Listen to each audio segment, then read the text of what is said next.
કારણ કે આ ઈ માતા છે ભાઈ, કોઈના બાપ થી વાળી વળે નહીં હો.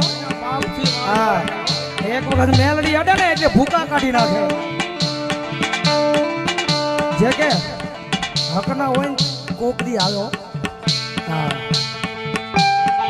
પરસેવાની કમાણી હોય ને, કદાચ કોક લઈ જાય તો હક ના હોય ને તો મેલડી લાવે હો. હા, 110% નહીં, 500%, 1000% મેલડી લાવે. ગુરુ કે ને મજા કરાવે છે પણ થોડીક વાર લાગશે. એ કદાચ 5 લાખ નું કર્યું હોય ને તો 2 પેઢી હાલે, ત્રીજીની પેઢી પાછી મેલડી બોલે, હોય કઈ જાગી જા. આ 3 પેઢી તે બહુ આરામ કર્યો. અને આ ઈ માતા છે ભાઈ, કોઈના બાપ થી વાળી વળે નહીં હો. મેલડી નું લેણું કોઈના બાપ થી રખાય નહીં.